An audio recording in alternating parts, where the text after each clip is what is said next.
Metro दिनांक TV news. आइए देखते हैं आज की खास खबर।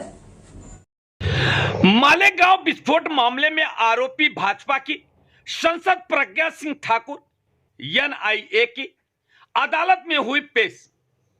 जैसा कि आप सब जानते हैं कि 2008 के मालेगांव विस्फोट मामले में आरोपी भारतीय जनता पार्टी की सांसद प्रज्ञा सिंह ठाकुर सोमवार को यहां एक विशेष एनआईए अदालत में पेश हुई। मामले के 7 आरोपियों में से एक ठाकुर दोपहर 2 बजे के आसपास यहां पहुंची। वहां इस मामले में अन्य आरोपियों के अदालत में पेश होने के लगभग 2 घंटे बाद कोर्ट पहुंची थी। प्रज्ञा सिंह ठाकुर ने अदालत को बताया कि वह स्वास्थ्य समस्याओं से पीड़ित हैं और इस वजह से सुबह जल्दी उठने में उन्हें काफी मुश्किलें होती है। इसके बाद अदालत ने आरोपियों के बयान दर्ज करने के लिए मामले को 3 अक्टूबर तक के लिए स्थगित कर दिया है। बता दें कि 2008 में मालेगांव में हुए विस्फोट मामले में आरोपी सांसद प्रज्ञा सिंह ठाकुर सोमवार को एनआईए कोर्ट पहुंची थी। इस दौरान उन्होंने बीमार हालत के लिए कांग्रेस और एटीएस को जिम्मेदार ठहराया है। मीडिया से बातचीत के दौरान सांसद प्रज्ञा सिंह ठाकुर ने कांग्रेस पर निशाना साधा और साथ ही एटीएस पर कई गंभीर आरोप लगाए हैं। उन्होंने कहा है कि मैं पहले फिजिकली फिट थी, लेकिन पुलिस कस्टडी में मेरी हालत खराब होती गई, स्वास्थ्य बिगड़ता गया। मैं जेल गई तो स्वास्थ्य थी, लेकिन बाहर आई तो बिस्तर पर हो गई। मुझे कैंसर हुआ, रीढ़ की समस्या और न्यूरो की बीमारी से मैं पस्त हो गई। इसका कारण कांग्रेस सरकार और एटीएस की प्रताड़ना है। आइए हम देखते हैं मेट्रो दिनांक टीवी न्यूज पर भाजपा की सांसद प्रज्ञा सिंह ठाकुर ने क्या कुछ कहा। घटनाएं जो हुई वो तो निश्चित है।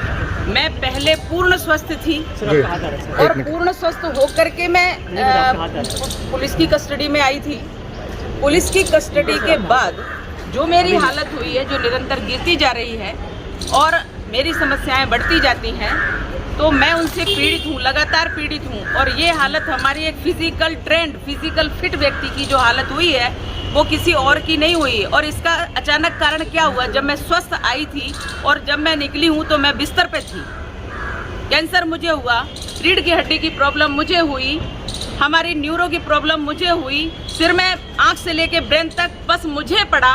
और जिसके डैमेज, जितना बॉडी हमारी डैमेज हुई है, उसका पूरा कारण कांग्रेस के सरकार की प्रताड़नाएं हैं, एटीएस की प्रताड़नाएं हैं। मैंने कोर्ट में भी जब थी तब भी कहा, और कोर्ट से निकलने के बाद जब मेरी जमानत हो गई उस समय भी मैंने मीडिया को कहा है, और मीडिया ने भी देखा है, आप लोगों ने भी देखी, कितना भी नकारेंगे प्रत्यक्षम किम प्रमाणम।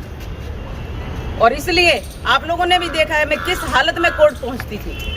सवाल ये है, लोग अनभिज्ञ हैं मेरे ऊपर किस प्रकार की उन्होंने मर्यादाएं रखी। कभी मैंने जिसके बारे में बोला ही नहीं वो विषय मेरे ऊपर थोप दिए गए, तो मैं और क्या कह सकती हूँ। मैं जानती हूँ कि जब तुम्हारे ऊपर तुम्हें लगती तो चोट है, बाकी का मजाक है।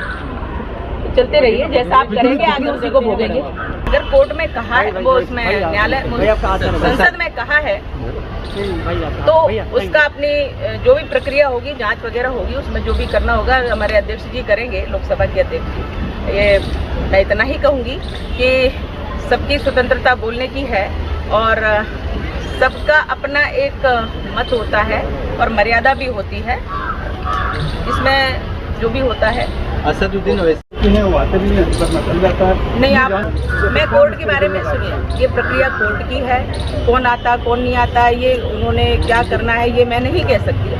लेकिन मुझे पता है कि मुझे आदेश मिलता है, मैं तब भी आती हूँ। और कभी कभी ऐसा होता है कि मैं चेकअप के लिए या ट्रीटमेंट के लिए आती हूँ, तो भी मैं बीच में से समय निकाल करके बिना बुलाए कोर्ट में मैं स्वयं उपस्थित हुई हूँ। इसलिए मैं अपने बारे में कह सकती हूँ कि मैं कर्तव्य पूर्ण निर्वहन करती हूँ, चाहे वो कहीं का भी हो, सांसद हूँ तो वहाँ का भी, और मैं यहाँ एक प्रकरण में आरोपी हूँ, यहाँ भी मैं अपने कर्तव्य का पूर्ण निर्वाह करती हूँ। इससे ज्यादा मैं कुछ नहीं। उस व्यक्ति को तो बोलने का अधिकार ही नहीं है, क्योंकि अभी जब महिलाओं का आरक्षण बिल आया तो उस व्यक्ति ने भरपूर विरोध किया और क्या क्या बोला। अगर वो बातें बाहर आएंगी तो क्या वो अपने को कह पाएंगी कुछ? इसलिए जिसकी नैतिकता नहीं है उसके विषय में क्या करें।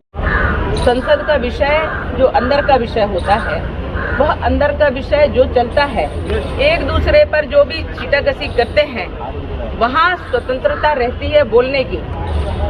एक दूसरे से बोलते भी, एक दूसरे का प्रतिकार भी करते हैं, एक दूसरे का समर्थन भी करते हैं, और नहीं करते तो वहाँ तो स्वतंत्रता होती है और वहाँ का निर्णय फिर बाद में अध्यक्ष जी के हाथ में जाता है। मैं चाहती हूँ कि जिसकी जांच गलत है और जिसकी जांच सही है, निश्चित रूप से इतना लंबा आर्गुमेंट हो चुका है और अब जो डिसीजन आएगा अच्छा आएगा।